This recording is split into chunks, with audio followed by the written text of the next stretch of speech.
Hello বন্ধুরা, good morning. সবাই কেমন আছো? আশা করছি সবাই খুব ভালো আছো, সুস্থ আছো। তো এখন বাজে সকাল 8টা কি 7:30 হবে।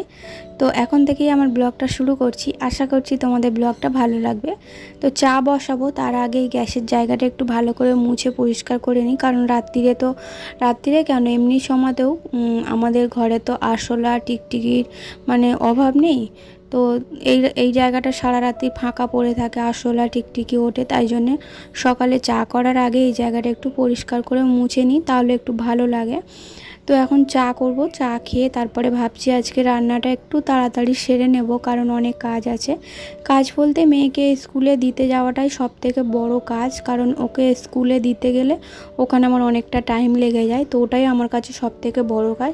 তো তাই একটু তাড়াতাড়ি করে ঘরের কাজগুলো করে নিয়ে তারপরে হচ্ছে রান্নাটা বসাবো। তো হাজব্যান্ড গেছে বাইরে, তো ব্রাশ করে এলে দুজনে একসঙ্গে চা খেয়ে নেবো। মেয়ে এখনও ঘুমোচ্ছে, তো মেয়ের জন্য আজকে একটু টিফিন বানিয়ে দিতে হবে, কারণ কদিন ধরে বলছে যে মা চাউমিন খাবো।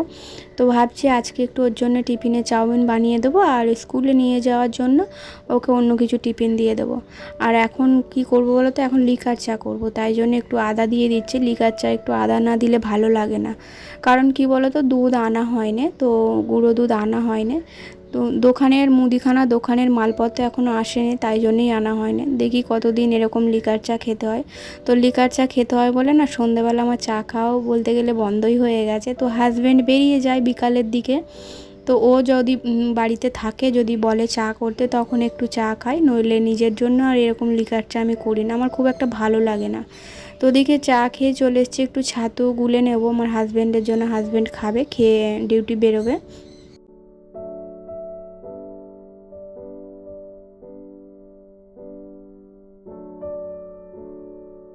হাজব্যান্ডকে ছাতুটা গুলে দিয়েই আর রান্নার জন্য বসিয়ে দিয়েছি হাঁড়ি, ভাতের হাঁড়ি বসিয়ে দিয়েছি। তো ভাতটা বসিয়ে দিয়েই তারপরে সবজিগুলো কেটে নেব। ভেবেছিলাম আজকে এক তরকারি ভাত করে নেব, কিন্তু এক তরকারি ভাত করার মতো সেরকম সবজিই নেই, শুধু পটল আছে আর হচ্ছে ঢেঁড়স আছে। কিন্তু পটল দিয়ে আলু দিয়ে মাছ দিয়ে যে একটু তরকারি বানাবো এক তরকারি, কিন্তু আমার হাজব্যান্ড পটল খেতে পছন্দই করে না, তো সেই জন্য পটলের তরকারি খুব কম হয়।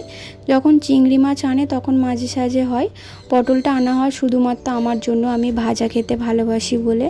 তো ওদিকে ভাত বসিয়ে দিয়েছি, আর এদিকে হচ্ছে মেয়ের জন্য চাউমিন বসিয়ে দিয়েছি। তো দু প্যাকেটের মতো এনেছিলাম, ছোট একদম প্যাকেট, 5 টাকা করে।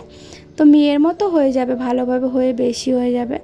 তো বড় প্যাকেট আনা হয়নি, ওর মতোই এনে দিয়েছিলাম, কারণ বড় প্যাকেট আনলে তো মাঝে সাঝে চাউমিন হলে খেতে পছন্দ করে হাজব্যান্ড, কিন্তু যদি সপ্তাহে একদিন করে করি তাহলেও খেতে চায় না। তো 1 মাস 2 মাস ছাড়া একবার হলে তাও খেতে চাই, তাই জন্য বড় প্যাকেট আনা হয় না। আর আমাদের ঘরে জানো তো ইঁদুরের উৎপাত এত, কোনো কিছুই রাখা সম্ভব হয় না, তাই জন্য ছোটো প্যাকেট এনেছিলাম, যাতে মেয়ের মতো হয়ে যাবে, শেষও হয়ে যাবে, ঝামেলা থাকবে না। তো ওদিকে চাউমিনটা তুলে নিয়ে এদিকে আমি বসিয়ে দিয়েছি ঢ্যাঁড়সের তরকারি। তো ঢ্যাঁড়সটা আজকে একটু অন্যরকমভাবে কাটলাম, মাঝখান থেকে 2 আধখানা করে দিয়ে কেটেছি। এদিকে দেখলাম যে টাইম কলে জল চলে এসছে, তো জলটাও একটু ভরে নিচ্ছি রান্নার জন্যে।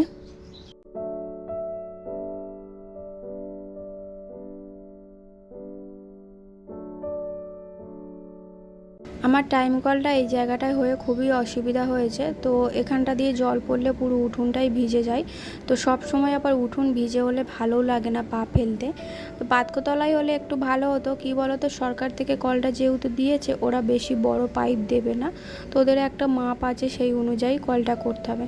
তাই জন্য ওখান দিয়ে দেয়াল মানে ফুটো করে পাইপ ঢুকিয়ে ওখানটায় করেছি। পরে আর কি ভবিষ্যতে যদি এদিকে আনতে পারি তো আনবো। আর কি আনবো বলো তো, কলে তো জল সেরকমভাবে দেয় না, শুধু সকালে এক টাইম দেয়, তো আধ ঘন্টা 15 মিনিট তাও দেয়। মাঝে সাঝে পরিষ্কার জল আসে, আবার মাঝে সাঝে জল এত গন্ধ যে জল ভরতেই ইচ্ছা করবে না। তাই জন্যে মানে সেরকমভাবে ব্যবস্থা করার চিন্তা ভাবনা করিনি আপাতত।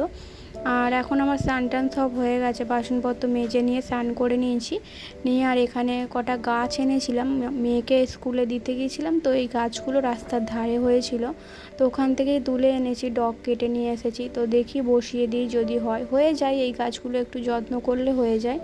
তো সেগুলোই এখন ভালোভাবে মাটিতে একটু জল দিয়ে ভিজিয়ে নিলাম, নিয়ে এই গাছগুলো সব বসিয়ে দেবো।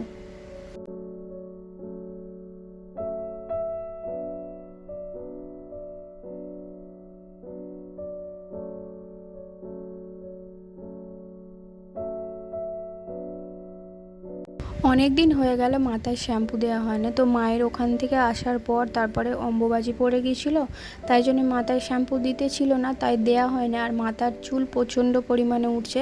দেখবে অনেক দিন ছাড়া শ্যাম্পু দিলে না প্রচুর পরিমাণে মাথা দিয়ে চুল ওঠে, কারণ মাথায় যে নোংরাগুলো জমে না, সেই কারণে মাথা দিয়ে চুল ওঠে। তো আজকে ওই জন্য সকাল সকাল আগে রান্নাবান্না করে আগে শ্যাম্পুটা করে নিয়েছি।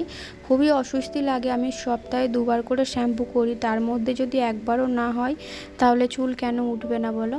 তো এখন চুল টুল আঁচড়ে নিয়ে এখনও পর্যন্ত টিফিন খাওয়া হয়নি, পুজো করে নিয়েছি। তো ভাবছি এই চুল টুল আঁচড়ে একটু টিফিন করে নেব, কারণ খুব খিদেও পেয়েছে, সকাল থেকে সেই 1 কাপ চা খেয়ে আছি।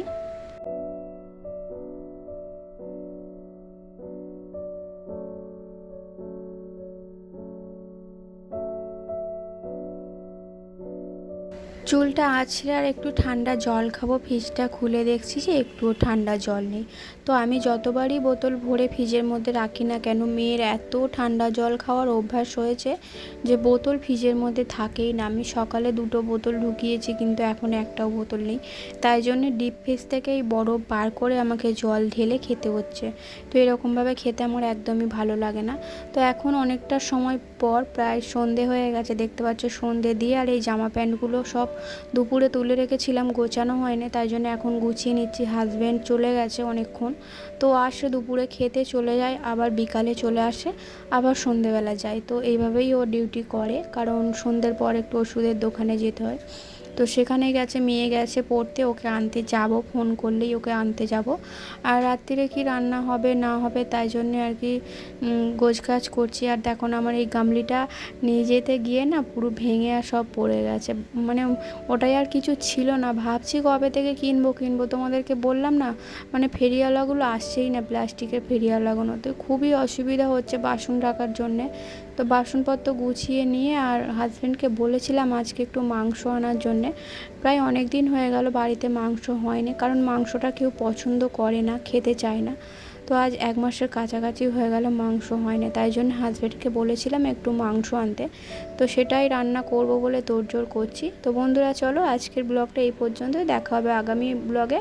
ততক্ষণ সবাই ভালো থেকো, টাটা।